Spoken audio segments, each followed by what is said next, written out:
6 सितंबर 1965 भारतीय सेना सीमा पार कर लाहौर और सियालकोट तक घुस चुकी थी। भारत की ये कार्रवाई पाकिस्तान द्वारा कश्मीर में घुसपैठ का परिणाम थी। जो पाकिस्तान भारत से कश्मीर छीनने के लिए निकला था, उसकी हालत कुछ ही दिनों में लाहौर तक गंवाने की हो चुकी थी।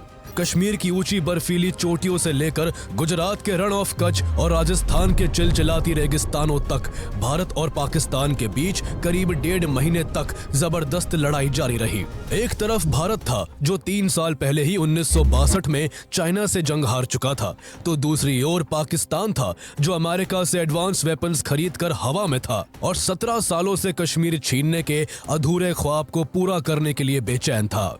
पाकिस्तान द्वारा थोपे गए इस भीषण युद्ध में पाकिस्तान के पास भारत से कहीं ज्यादा बेहतर हथियार और लड़ाकू विमान थे, लेकिन भारतीय फौज ने अपनी बेहतर रणनीति, अदम्य साहस और मजबूत इरादों से पाकिस्तान को मुंह तोड़ जवाब देते हुए भारतीय तिरंगे को झुकने नहीं दिया था। भारतीय सेना में ये जज्बा प्राइम मिनिस्टर लाल बहादुर शास्त्री ने भरा था, जिन्होंने बीच युद्ध में देश को संबोधित करते हुए कहा था, तलवार की नोक पर या एटम बम के डर से कोई हमारे देश को झुकाना चाहे, दबाना चाहे, ये देश हमारा दबने वाला नहीं। हुआ भी बिल्कुल वैसा ही।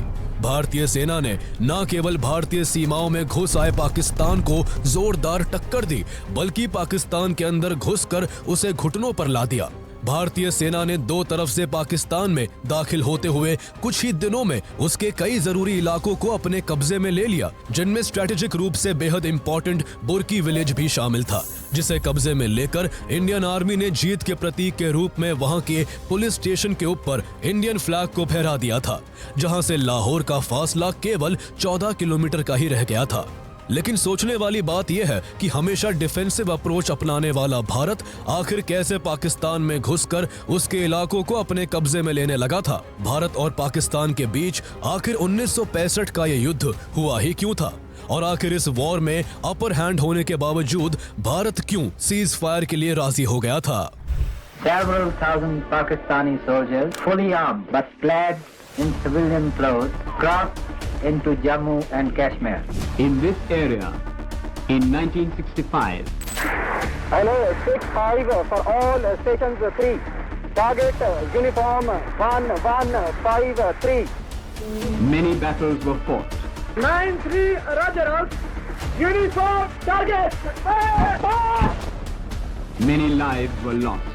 अगर तलवार की नोक पर या एटम बम के डर से कोई हमारे देश को झुकाना चाहे, दबाना चाहे, ये देश हमारा दबने वाला नहीं।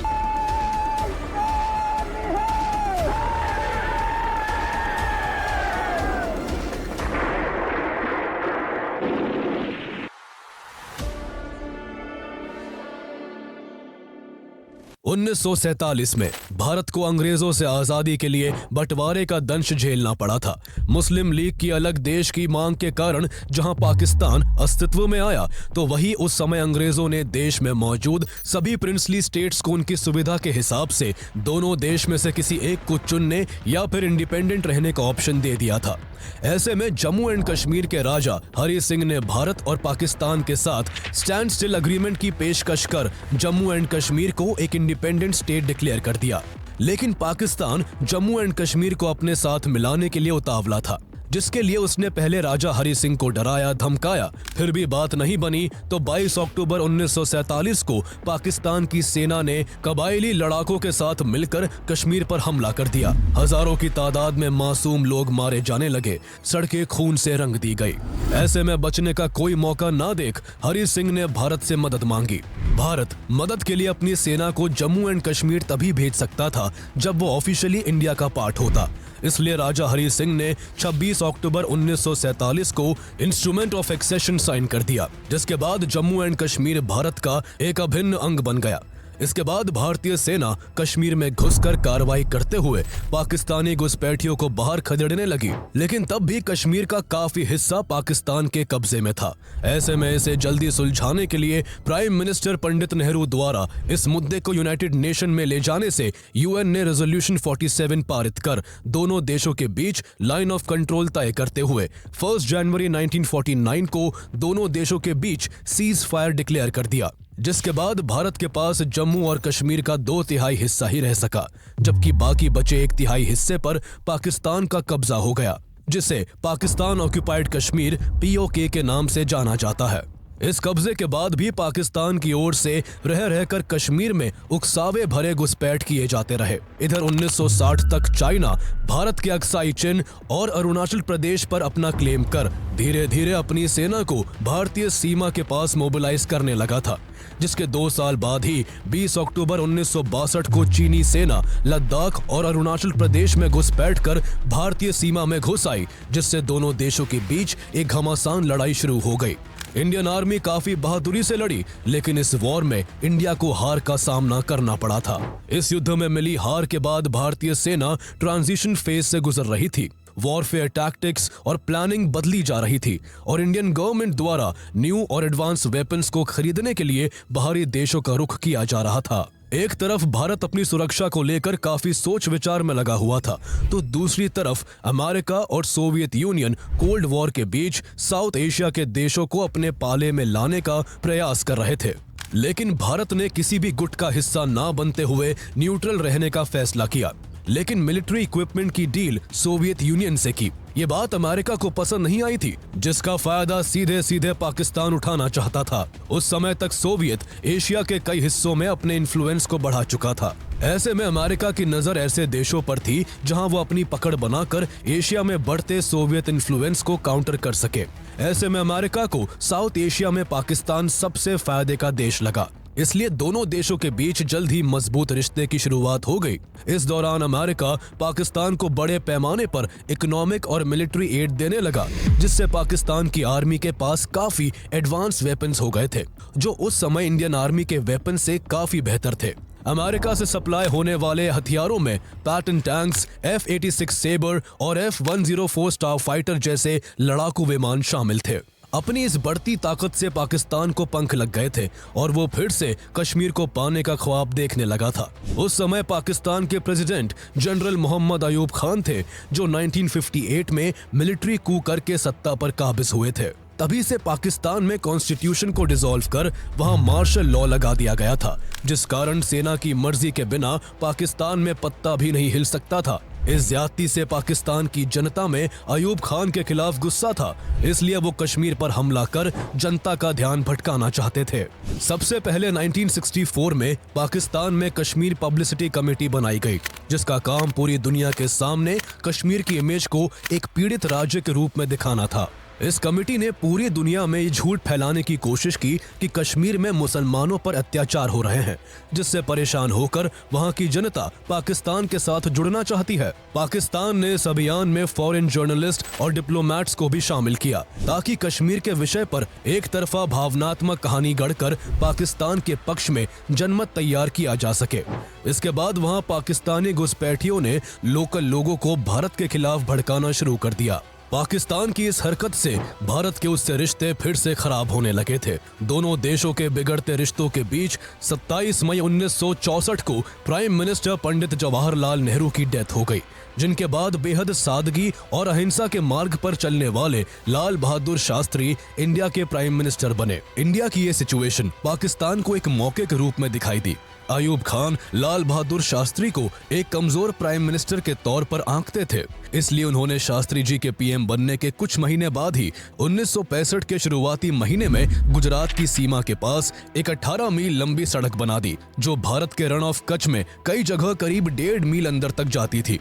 अपने बॉर्डर के अंदर पाकिस्तान द्वारा सड़क बनाने का भारत ने जब विरोध किया, तो पाकिस्तान ने यहाँ इन्फिल्ट्रेशन और बढ़ा दी। इसके बाद भारत ने यहाँ नजर रखने के लिए मार्च 1965 में सरदार चौकी बना दी, जिससे पाकिस्तान ने गुस्से से बौखलाकर 9 अप्रैल 1965 को रण ऑफ कच्छ पर अपना क्लेम करते हुए यहाँ ऑपरेशन डेजर्ट हॉक शुरू कर दिया।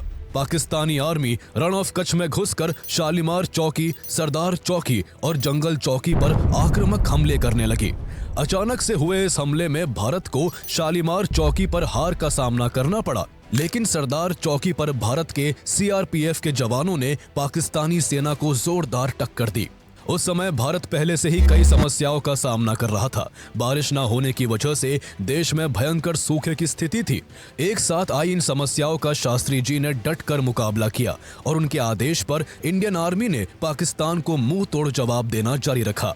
ये युद्ध करीब 3 महीने तक चलता रहा। दोनों देशों के बीच युद्ध ना रुकता देख ब्रिटेन के प्राइम मिनिस्टर हैरोल्ड विल्सन ने मीडिएशन करके युद्ध को रुकवाने की पहल की, जिसके बाद 30 जून 1965 को दोनों देशों ने सीज फायर एक्सेप्ट कर लिया। इस दौरान रन ऑफ कच्छ की करीब 10% जमीन पाकिस्तान को दे दी गई, जिसके बाद दोनों देशों के बीच युद्ध खत्म हो सका। कच्छ में मिली इस छोटी सी जीत से पाकिस्तान के हौसले बुलंदी पर थे। उसे लग रहा था 1962 के युद्ध में चीन से हारा भारत कमजोर हो चुका है और पाकिस्तान के साथ अब युद्ध की स्थिति में नहीं है। इस सीज फायर के जरिए एक और पाकिस्तान युद्ध को खत्म करने का दिखावा कर रहा था, जबकि दूसरी ओर उसके द्वारा भारत पर एक और बहुत बड़े हमले की साजिश रची जा रही थी। ये साजिश कश्मीर को कब्जाने के लिए की जा रही थी। दरअसल अयूब खान को लगता था कि अमेरिका की तरफ से मिले एडवांस वेपन्स के कारण पाकिस्तान इस बार भारत को युद्ध में हरा देगा। 3 साल पहले 1962 में चाइना से हुई इंडिया की हार को देखते हुए उनका ये भरम और भी मजबूत हो चुका था। जहां पाकिस्तान पहले ही कश्मीर में घुसपैठियों के जरिए गड़बड़ी करने में लगा हुआ था, तो वही उसने कश्मीर को भारत से बिल्कुल अलग करने के लिए एक साथ 2 ऑपरेशन प्लान किए। पहला ऑपरेशन जिब्राल्टर था, जिसके जरिए पाकिस्तान कश्मीरी मुसलमानों को इंडिया के खिलाफ करके कश्मीर में एंटी इंडिया रिवॉल्ट शुरू करना चाहता था, ताकि पाकिस्तान इस दौरान गुरिल्ला ग्रुप्स की मदद से कश्मीर में इंपॉर्टेंट नोडल पॉइंट्स को कब्जे में ले सके। वही उसका दूसरा प्लान ऑपरेशन ग्रैंड स्लैम था, जिसके जरिए पाकिस्तान जम्मू कश्मीर के स्ट्रेटेजिकली सबसे इंपॉर्टेंट हिस्से अखनूर को कब्जाना चाहता था, ताकि कश्मीर और भारत के बीच का कनेक्शन कट ऑफ हो जाए और फिर वो कश्मीर पर कब्जा कर ले। पाकिस्तान में इन ऑपरेशंस के लिए लगभग 30,000 सैनिकों को विशेष रूप से ट्रेन किया जाने लगा।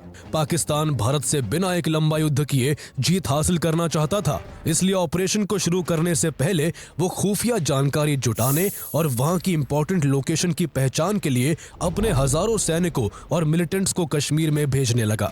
सभी को कश्मीरियों की तरह कपड़े पहनाकर भेजा गया था, ताकि वो वहां की जनता के साथ आसानी से घुल मिल सके और लोकल लोगों को अपनी बातों में फंसाकर उनका सपोर्ट हासिल कर सके। ये सभी पाकिस्तानी 1 महीने तक कश्मीर में जरूरी जानकारी जुटाते रहे और इसे पाकिस्तान में बैठे अपने आकाओं तक पहुंचाते रहे। जरूरी इंटेल हासिल कर पाकिस्तान ने इस ऑपरेशन के लिए 8 से 10 highly trained special guerrilla units बनाई, जिनका नाम गजनवी, बाबर और कासिम जैसे फेमस मुस्लिम शासकों के नाम पर रखा गया था। पूरी तैयारी के बाद 5 अगस्त 1965 को पाकिस्तान ने ऑपरेशन जिब्राल्टर की शुरुआत कर दी। पाकिस्तान से करीब 30,000 पाकिस्तानी सैनिक भारतीय सीमा में घुसने लगे, जिन्हें कश्मीर के पीर पंजाल, गुलमर्ग, उरी और बारामुल्ला जैसे ऊंचे इलाकों को अपने कब्जे में लेने का ऑर्डर था, ताकि इंडिया को इस घुसपैठ की खबर लगने से पहले तक पाकिस्तानी आर्मी के पास पीक पॉइंट्स पर कब्जा होने का एडवांटेज हो। पाकिस्तान का इतिहास रहा है कि वो वॉर की स्ट्रेटजी तो ठीक बनाता है, लेकिन जब एग्जीक्यूशन की बारी आती है उसका सारा प्लान चौपट हो जाता है। ऐसा ही तब देखने को मिला जब पाकिस्तानी सैनिक और उनके घुसपैठिए इस उम्मीद से कश्मीर में घुसे कि कश्मीरी लोग इस वॉर में पाकिस्तान को सपोर्ट करेंगे, लेकिन जैसे ही इस ऑपरेशन की शुरुआत हुई इसकी हवा निकल गई। पाकिस्तानी घुसपैठिए पंजाबी बोलते थे, जबकि कश्मीर में उसी से मिलती जुलती डोगरी भाषा बोली जाती है। इस कारण जब भी वो लोकल लोगों से बात करते वहां के लोग उन्हें पहचान लेते। इस तरह पाकिस्तान के प्लान का पर्दाफाश होने में जरा भी वक्त नहीं लगा।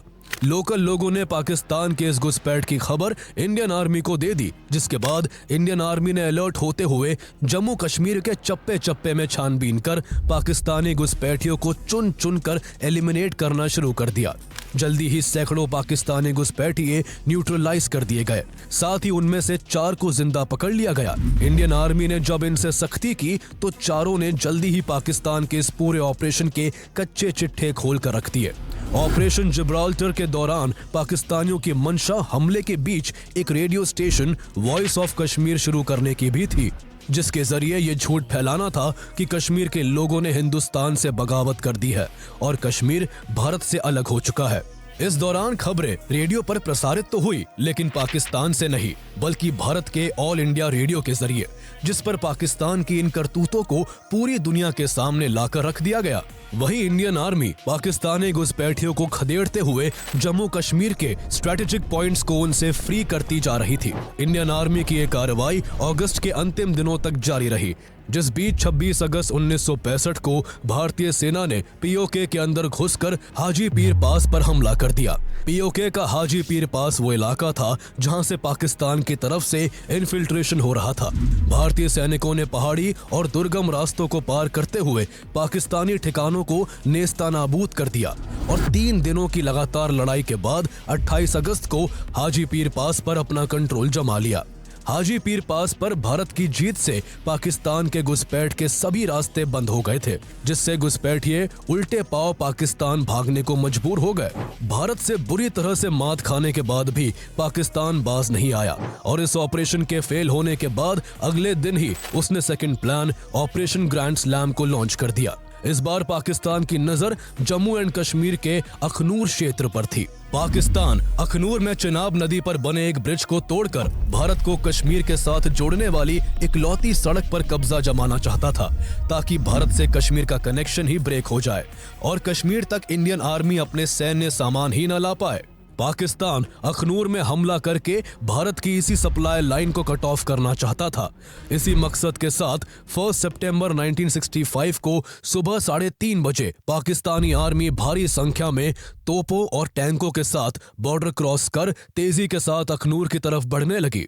पिछले ऑपरेशन के बाद इंडियन आर्मी भी इस बार अलर्ट थी, जिसने इस हमले का तुरंत मुंहतोड़ जवाब देना शुरू कर दिया। 4 इंडियन इन्फेंट्री बटालियंस अपने AMX-13 टैंक से पाकिस्तानी टैंकों को आगे बढ़ने से रोकने में लगी थी, लेकिन उनके लिए पाकिस्तान के M47 and M48 Patton tank से मुकाबला कर पाना मुश्किल हो रहा था। पाकिस्तान के पास ये अमेरिका के advance and strong pattern tanks थे, जबकि उनके कंपैरिजन में भारत के पास थोड़े कम इफेक्टिव AMX-13 और काफी कम मात्रा में सेंचुरियन MK7S टैंक्स थे। इस कारण यहाँ धीरे धीरे पाकिस्तानी आर्मी अपनी पोजीशन मजबूत करती चली जा रही थी। सुबह के 9 बजे तक पाकिस्तानी आर्मी ने छम को अपने कब्जे में ले लिया था। जमीनी लड़ाई में भारी पड़ रहे पाकिस्तानियों को सबक सिखाने का भारत के पास एक ही असरदार ऑप्शन था और वो था इस युद्ध में इंडियन एयरफोर्स की एंट्री करवाना। हमले के पहले ही दिन डिफेंस मिनिस्टर यशवंतराव चव्हाण ने एयर मार्शल अर्जन सिंह और army chief general JN Chaudhary के साथ एक मीटिंग की। मीटिंग के बाद एयरफोर्स को युद्ध में शामिल करने का फैसला लिया गया, जिसके बाद इंडियन एयरफोर्स के 12D हैविलैंड वेम्पायर्स और 14 डसॉल्ट मेस्ट एयरफोर्स लड़ाकू विमान पठानकोट एयरबेस से छम की ओर टेक ऑफ कर गए। इसके जवाब में पाकिस्तान एयरफोर्स ने भी अपने F-86 सेबर्स लड़ाकू विमान मैदान में उतार दिए। यहाँ सेना को डिफेंसिव होते देख 3 सितंबर को प्राइम मिनिस्टर लाल बहादुर शास्त्री ने अपने कैबिनेट की इमरजेंसी मीटिंग बुलवाई। कैबिनेट और सभी मिलिट्री चीफ से इंटेंसिव कंसल्टेशन के बाद ये तय हुआ कि India all out military action लेगा और पहली बार इंडियन आर्मी LOC को क्रॉस कर लाहौर और सियालकोट को अपने कब्जे में लेगी। इसके पीछे का मकसद कश्मीर से पाकिस्तानी आर्मी का ध्यान भटकाने का था। पाकिस्तानी हिस्सों को कब्जा कर भारत इसका इस्तेमाल युद्ध के बाद बेहतर नेगोशिएशंस के लिए करना चाहता था। उसी दिन इस ऑर्डर को आर्मर्ड डिवीजन तक पहुंचाने के लिए एक डिस्पैच राइडर को भेजा गया, लेकिन उसे रास्ते में ही पाकिस्तानी आर्मी ने पकड़ लिया और इसकी जानकारी अपनी मिलिट्री इंटेलिजेंस तक पहुंचा दी कि भारत लाहौर पर हमले की प्लानिंग कर रहा है। हालांकि पाकिस्तान में इस लीड पर किसी ने विश्वास नहीं किया। उन्हें लगा कि भारत ने जानबूझकर उनका ध्यान युद्ध से भटकाने के लिए अपने डिस्पैच राइडर को पकड़वाने का नाटक किया है। इस तरह से पाकिस्तान ने इस पर कोई एक्शन नहीं लिया और भारत का ये प्लान फेल होते होते बच गया। इधर कश्मीर में घमासान लड़ाई जारी थी। पहले ही दिन पाकिस्तानी एयरफोर्स भारी पड़ती दिख रही थी। उसने इंडियन एयरफोर्स के कई वैम्पायर्स विमानों को शॉट डाउन कर अपनी एक्टिविटीज श्रीनगर से लेकर पंजाब तक बढ़ा ली थी। वही पाकिस्तानी फोर्सेस मुनावर तैवी रिवर को पार कर पहले ही छम तक आ पहुंची थी। सिचुएशन ऐसी थी कि कश्मीर भारत के हाथ से फिसलता दिख रहा था। तभी पाकिस्तान की तरफ से एक ऐतिहासिक गलती की जाती है, जो उसे बैक फुट पर धकेलने के लिए काफी थी। पाकिस्तान ने बीच युद्ध में इस ऑपरेशन को लीड कर रहे commander major general Akhtar Hussain Malik को हटाकर उसकी जगह मेजर जनरल याह्या खान को नया कमांडर बना दिया। वजह कुछ और नहीं बल्कि पाकिस्तान के इस जंग में जीतने पर प्रेसिडेंट जनरल अयूब खान का क्रेडिट किसी और के बीच ना बट जाए, इसलिए ऐसा किया गया था। उन्हें कहां पता था कि आगे चलकर ये एक बदलाव उन्हें बहुत महंगा साबित होगा। कमांडर के बदले जाने में ही एक दिन से ज्यादा का वक्त लग गया, जिससे पाकिस्तानी आर्मी कंफ्यूज हो गई और उनका अटैक कमजोर पड़ गया। इतना वक्त भारतीय सेनाओं के लिए एकजुट होकर बेटर स्ट्रेटेजी से काउंटर अटैक प्लान करने के लिए काफी था। मौके की नजाकत को समझते हुए इंडियन फोर्सेस ने अपने हमले तेज कर यहाँ के कई मोर्चों पर अपनी स्थिति बेहद मजबूत कर ली। इस बीच स्क्वाड्रन लीडर ट्रेवर किलोर ने अद्भुत बहादुरी का परिचय देते हुए अपने से कई गुना बेहतर पाकिस्तानी F-86 सेबर को शॉट डाउन कर दिया, जिससे इंडियन एयरफोर्स का हौसला कई गुना बढ़ गया था। 5 सितंबर तक यहाँ घमासान लड़ाई चलती रही, जिसमें इंडियन आर्मी ने पाकिस्तानी आर्मी को छम में ही रोककर उसके ऑपरेशन ग्रैंड स्लैम को भी फेल कर दिया। धीरे धीरे भारत को लीड हासिल करते देख पाकिस्तानी सेना का मनोबल टूटने लगा था। अपनी सेना को मजबूत स्थिति में पाकर भारत ने पाकिस्तान में घुसकर आक्रमण करने का फैसला किया। प्लानिंग के मुताबिक 6 सितंबर को भारतीय सेना लाहौर और सियालकोट पर कब्जा जमाने के मकसद से पाकिस्तानी सीमा के अंदर दाखिल हो गई। पाकिस्तान इस मामले को लेकर क्लूलेस था, इसलिए इंडियन आर्मी बिना किसी खास रुकावट के तेजी से आगे बढ़ती चली गई और कुछ ही घंटों में लाहौर के काफी नजदीक पहुंच गई। मेजर जनरल निरंजन प्रसाद के नेतृत्व में इंडियन आर्मी की 15th इन्फेंट्री डिवीजन इचोगिल कैनाल को पार करके पाकिस्तान के बटापुर तक घुस जाती है। 15th इन्फेंट्री डिवीजन को पीछे से एक टैंक रेजिमेंट भी सपोर्ट कर रहा था, जो शर्मन टैंक से लैस था। कुछ ही समय में भारतीय सेना ने आगे बढ़ते हुए लाहौर इंटरनेशनल एयरपोर्ट के बेहद नजदीक पहुंचकर एक गांव में अपना डेरा डाल लिया। अगले दिन की सुबह जब पाकिस्तान नींद से जागा, तब उसे पता चला कि भारतीय सेना उसके सर पर बैठी हुई है। भारतीय सेना के लाहौर में घुस आने की खबर जब अयूब खान को लगी तो उनके पैरों तले जमीन खिसक गई, क्योंकि फॉरेन मिनिस्टर जुल्फिकार अली भुट्टो और फॉरेन सेक्रेटरी अजीज अहमद उन्हें ये यकीन दिलाने में लगे हुए थे कि भारत कभी भी पाकिस्तान की सीमा में प्रवेश नहीं करेगा।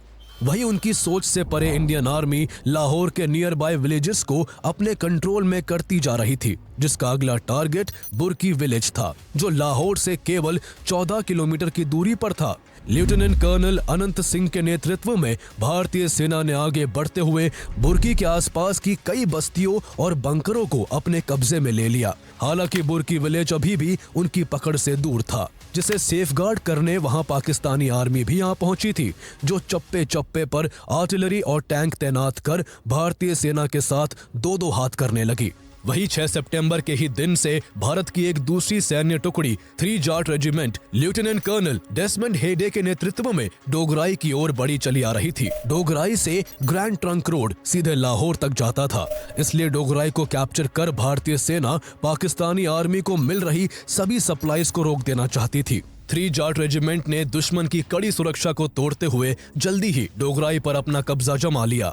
पाकिस्तानी आर्मी इस अनएक्सपेक्टेड हमले के लिए बिल्कुल तैयार नहीं थी, लेकिन डोगराई पर इंडियन आर्मी का कब्जा होता देख पाकिस्तान ने भी मोर्चा संभालते हुए यहां हवाई हमले शुरू कर दिए। पाकिस्तान के जबरदस्त पलटवार से जल्दी ही भारतीय सैनिकों को डोगराई से पीछे हटना पड़ा था, लेकिन उन्होंने डोगराई को फिर से अपने नियंत्रण में लेने के लिए डोगराई के ही पास संतपुरा विलेज में कब्जा जमाए रखा। यहाँ से इंडियन आर्मी का फोकस डाइवर्ट करने के लिए उसी रात पाकिस्तान ने अपने 180 ट्रूपर्स को C-130 हरक्यूलस ट्रांसपोर्ट जेट्स के जरिए भारत के पठानकोट, आदमपुर और हलवारा एयरबेस पर हमला करने के लिए भेजा, लेकिन यहाँ भी उन्हें मुंह की खानी पड़ी। इंडियन फोर्सेस पहले से ही इस हमले को नाकाम करने के लिए तैयार बैठी थी। भारतीय वायुसेना ने पाकिस्तान के जेट्स को खदेड़ना शुरू कर दिया। भारतीय पायलटों ने दुश्मन के कई लड़ाकू विमानों को हवा में ही नष्ट कर दिया, जिससे धीरे धीरे पाकिस्तान के हवाई हमलों की गति कमजोर पड़ने लगी। हमले की सूचना पाकर लोकल पुलिस भी सेना का साथ देने आ गई, जिसके बाद पाकिस्तानी कमांडोज का हाल ये हुआ कि 180 में से केवल 20 कमांडोज ही वापस पाकिस्तान जा सके, जबकि 22 मारे गए और 138 को बंदी बना लिया गया। पाकिस्तान की इस हार के पीछे सबसे बड़ा कारण कोई प्रॉपर ब्रीफिंग और एडिक्वेट प्लानिंग ना होना था। वो हमला करने की जल्दबाजी में एक के बाद एक कई मोर्चों पर भारतीय सेनाओं से शिकस्त खा रहा था। ऐसे ही पाकिस्तान ने 7 सितंबर को नेवल वेसल्स की मदद से गुजरात के द्वारका शहर में भारी बॉम्बार्डमेंट करके ऑपरेशन द्वारका की शुरुआत कर दी। ऐसा करके पाकिस्तान नदन फ्रंट पर भारी पड़ रही इंडियन एयरफोर्स का ध्यान इस तरफ डाइवर्ट करना चाहता था। साथ ही पाकिस्तान यहां इंडियन नेवी के रेडार इंस्टॉलेशंस को भी डिस्ट्रॉय करना चाहता था। लेकिन इस हमले का भी पाकिस्तान को कोई खास फायदा नहीं हुआ। इंडिया इस वॉर में नेवी कॉन्फ्लिक्ट नहीं चाहता था, लेकिन फिर भी पाकिस्तानी नेवी के इस हमले पर इंडियन नेवी ने जल्दी ही काबू पा लिया। हालांकि इस हमले में इंडियन नेवी को काफी नुकसान भी उठाना पड़ा था। इसलिए इस वॉर के बाद इंडियन गवर्नमेंट को नेवी को और मजबूत करने की जरूरत महसूस हुई थी, जिसके लिए बाद में कई गुना बजट भी बढ़ाया गया। वहीं इस हार से बौखलाए पाकिस्तान ने 8 सितंबर को एक नया दांव खेलते हुए ऑपरेशन वाइंड अप की शुरुआत कर दी। इस ऑपरेशन के जरिए पाकिस्तान लाहौर और सियालकोट के मोर्चे पर भारतीय सेना को रोकने के साथ साथ भारतीय सीमा में घुसकर पंजाब के अमृतसर और राजस्थान के मुनाबाव पर कब्जा जमाना चाहता था। इसी मोटिव के साथ जहां उसकी एक सैन्य टुकड़ी अमृतसर की तरफ कूच करने लगी, तो वही एक पाकिस्तानी सैन्य टुकड़ी राजस्थान की तरफ से बॉर्डर क्रॉस कर यहां मुनाबाव में भारतीय पुलिस चौकियों पर कब्जा जमाने के लिए आगे बढ़ती चली आ रही थी। पाकिस्तान की बढ़ती गतिविधियों को देखते हुए भारतीय सेना की 5th Maratha light infantry regiment इस चौकी पर तैनात राजस्थान पुलिस को सपोर्ट करने आ पहुंची। भारतीय सैनिकों ने 24 घंटे तक बहादुरी से यहां मोर्चा संभाले रखा, लेकिन पाकिस्तानी सेना की भारी गोलीबारी और हमलों के चलते स्थिति बहुत गंभीर हो गई थी। यहां उनका पलड़ा भारी होता जा रहा था, इसलिए एक और रेजिमेंट को यहां मदद के लिए भेजा गया। लेकिन पाकिस्तानी एयरफोर्स ने पूरे क्षेत्र पर हवाई हमले शुरू कर दिए और गदरा रोड रेलवे स्टेशन के पास अतिरिक्त सुरक्षा बल के साथ आ रही ट्रेन पर भी हमला कर उसे वहीं रोक दिया। इससे यहां लड़ रही 5th Maratha light infantry regiment कमजोर पड़ गई और अगले कुछ दिनों में पाकिस्तानी सेना ने मुनाबाव को अपने कब्जे में ले लिया। वही पाकिस्तान की दूसरी सैन्य टुकड़ी 1 आर्म डिवीजन अपने पैटर्न टैंक से गोले बरसाते हुए पंजाब के खेमखरन सेक्टर में आगे बढ़ने लगी। यह हमला इतना जबरदस्त था कि आसपास के इलाके तेज आवाजों से थर्रा उठे। जल्दी ही ब्रिगेडियर थॉमस के थियोगराज ने आगे बढ़कर यहां मोर्चा संभाल लिया। पाकिस्तानी अटैक को कमजोर करने के लिए उनके पैटर्न टैंकों को रोकना सबसे जरूरी था। इसलिए ब्रिगेडियर थॉमस के थियोगराज ने इसके लिए एक शानदार प्लान तैयार किया। सबसे पहले उन्होंने यहां एयर सपोर्ट की मांग की, जिसके बाद भारतीय पायलटों ने आर्मी को बैकअप देने के साथ साथ दुश्मनों के टैंकों को रॉकेट्स के सहारे बर्बाद करना शुरू कर दिया। इसके बाद ब्रिगेडियर थॉमस के थियोगराज ने खेमकरन के खेतों में पानी भरने के लिए वहां की एक नहर को खोल दिया, जिससे यहां की मिट्टी जल्दी ही कीचड़ में बदल गई और पाकिस्तानी टैंक उसमें फंसकर अपनी तेजी खो बैठे। इंडियन फोर्सेस ने इसका फायदा उठाते हुए दुश्मन और उसके टैंकों पर जोरदार धावा बोल दिया। इस तरह 9 सितंबर तक इंडियन फोर्सेस ने यहां खेमकरन गांव में अपनी स्थिति काफी मजबूत कर ली थी। यहां मेजर अब्दुल हामिद ने अद्भुत वीरता का परिचय दिया। वो अपनी जीप में सवार होकर पाकिस्तानी टैंकों को बर्बाद करने के लिए उसके कमजोर हिस्सों पर सटीक निशाना लगाते। इस शानदार टैक्टिक का ये असर हुआ कि एक दिन के भीतर उन्होंने अकेले ही 7 पैटर्न टैंकों को बर्बाद कर दिया। लेकिन इसी क्रम में 10 सितंबर को वो एक पाकिस्तानी पैटर्न टैंक के गोले का शिकार होकर शहीद हो गए। आगे चलकर उनकी इस वीरता के लिए भारत सरकार ने उन्हें परमवीर चक्र से सम्मानित किया। उनकी इस शानदार टैक्टिक को दूसरे भारतीय सैनिकों ने भी अपनाया और 97 पाकिस्तानी टैंकों को डिस्ट्रॉय कर यहां एक बड़ी जीत हासिल कर ली। भारतीय सेना की शौर्य गाथाओं के लिए मशहूर वर्ल्ड वॉर 2 के बाद इस लार्जेस्ट टैंक बैटल को बैटल ऑफ असल उत्तर के नाम से जाना जाता है, जिसने इस वॉर की दिशा को काफी हद तक भारत के पक्ष में कर दिया था। वहीं लाहौर के पास मौजूद बुर्की को भी अपने कंट्रोल में लेने के लिए भारतीय सैनिकों की कोशिश रंग ले आई थी और उन्होंने 9 सितंबर तक बुर्की मोर्चे के अधिकांश हिस्से पर अपना कब्जा जमा लिया था। इस जीत के बाद भारतीय सेना ने यहां से पाकिस्तानी सैनिकों को खदेड़ दिया और उनके बंकरों को तहस नहस कर अपने विजय के प्रतीक के रूप में वहां तिरंगा फहरा दिया। कई महत्वपूर्ण मोर्चों पर जीत से उत्साहित भारतीय सेना अपने अगले टारगेट सियालकोट की तरफ मूव कर गई। 10 सितंबर को भारतीय सेना की फर्स्ट आर्मर्ड ब्रिगेड ने ब्रिगेडियर खेमकरण सिंह और मेजर भूपेंद्र सिंह के नेतृत्व में सियालकोट के फिलौरा पर आक्रमण कर दिया। इस मोर्चे पर भारतीय सेंचुरियन टैंक और पाकिस्तानी पैटर्न टैंक आपस में भिड़ गए। भारतीय सैनिकों को पैटर्न टैंक्स को खत्म करने का तरीका पता चल चुका था, इसलिए उन्होंने यहाँ भी बैटल ऑफ असल उत्तर की टैक्टिक्स को अपनाते हुए 11 सितंबर तक 66 पाकिस्तानी टैंकों को पूरी तरह से बर्बाद कर बैटल ऑफ फिलौरा को भी जीत लिया। लेकिन इस जीत में जहां कई इंडियन सोल्जर्स की कुर्बानी शामिल थी, तो वही सबसे अहम भूमिका निभाने वाले मेजर भूपेंद्र सिंह भी इसमें बहुत बुरी तरह से घायल हो गए थे। ट्रीटमेंट के लिए जब उन्हें दिल्ली लाया गया था तो खुद लाल बहादुर शास्त्री उनसे मिलने गए थे। शास्त्री जी को देखते ही मेजर भूपेंद्र सिंह की आंखों से आंसू निकल आए। जब उनसे शास्त्री जी ने इसका कारण पूछा तो उनका जवाब था कि ये आंसू मेरे दर्द के लिए नहीं, बल्कि खड़े होकर अपने प्राइम मिनिस्टर को सल्यूट ना कर पाने की वजह से है। मेजर भूपेंद्र सिंह को बचाया नहीं जा सका और बाद में उनकी बहादुरी के लिए उन्हें महावीर चक्र से सम्मानित किया गया। जारी युद्ध के बीच भारत डिप्लोमेटिक लेवल पर भी इस युद्ध का आकलन कर रहा था। दरअसल यूएन सीज फायर कर इस युद्ध को रोकना चाहता था, लेकिन भारत और पाकिस्तान दोनों ही इसके लिए राजी नहीं थे। दोनों देशों को सीज फायर के लिए राजी ना होता देख यूएन सेक्रेटरी जनरल यूथांत दोनों देशों का दौरा कर युद्ध रोकने का प्रयास कर रहे थे। यूएन के सीज फायर के प्रपोजल को ध्यान में रखते हुए 13 सितंबर को शास्त्री जी ने कैबिनेट और सभी सेना प्रमुखों के साथ एक इमरजेंसी मीटिंग की, जिसमें यह चर्चा हुई कि अगर भारत सीज फायर के लिए राजी हो जाता है तो इससे देश को कितना फायदा और कितना नुकसान हो सकता है। भारत उस समय काफी अच्छी पोजीशन में था और भारतीय सेना ने पाकिस्तान के अंदर घुसकर उसके कई इलाकों को जीत लिया था। इसलिए कैबिनेट ने शास्त्री जी को सीज फायर न करने की सलाह दी। इस वजह से भारत ने यह युद्ध जारी रखने का निर्णय लिया।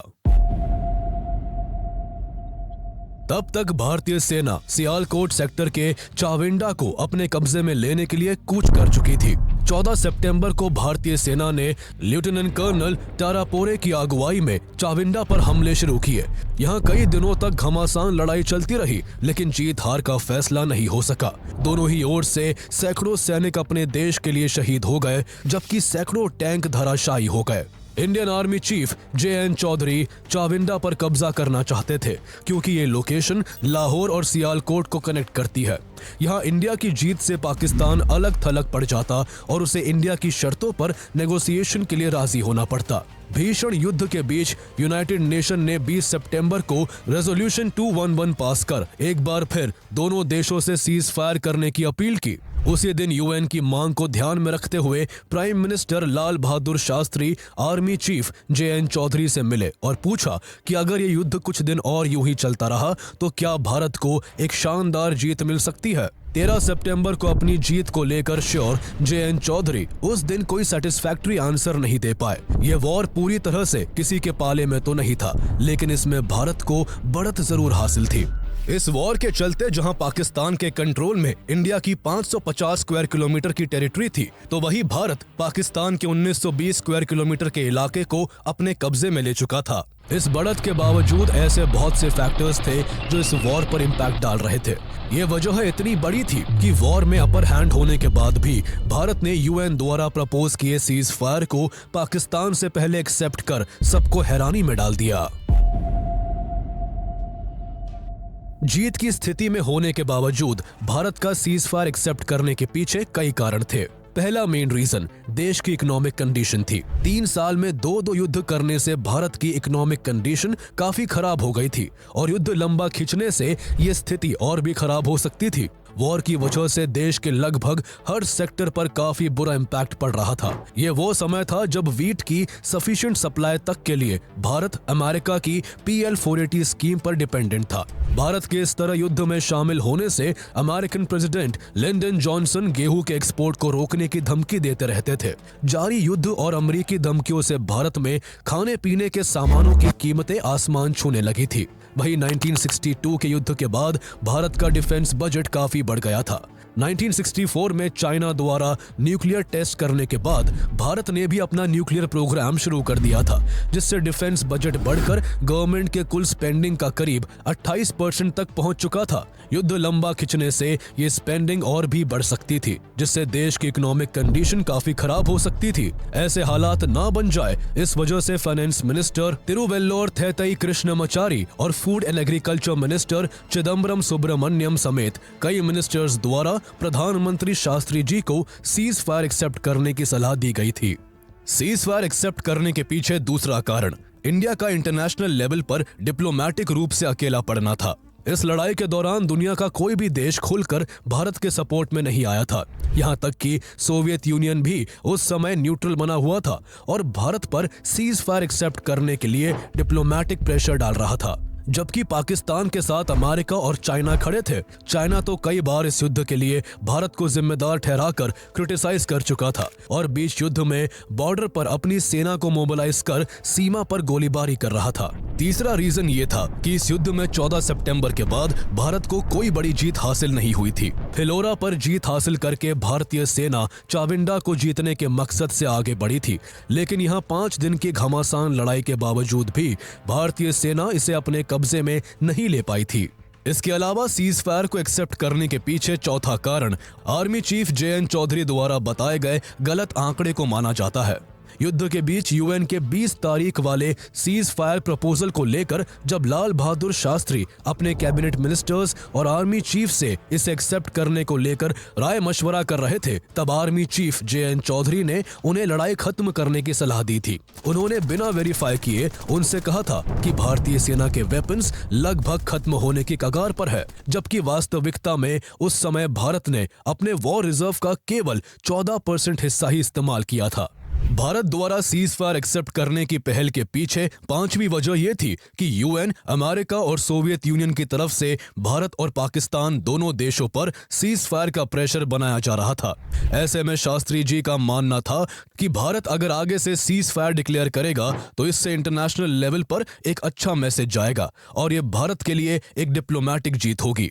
उनका अनुमान यह भी था कि इसके बाद भी पाकिस्तान सीज फायर करने में आनाकानी करेगा और ऐसे में पाकिस्तान द्वारा युद्ध जारी रखने पर उसके हमलों का भारतीय सैनिकों द्वारा मुंह तोड़ जवाब देना जारी रखा जाएगा। इन सभी बातों को मद्देनजर रखते हुए भारत ने 21 सितंबर को सीज फायर एक्सेप्ट कर युद्ध पर विराम लगाने की पहल कर दी थी।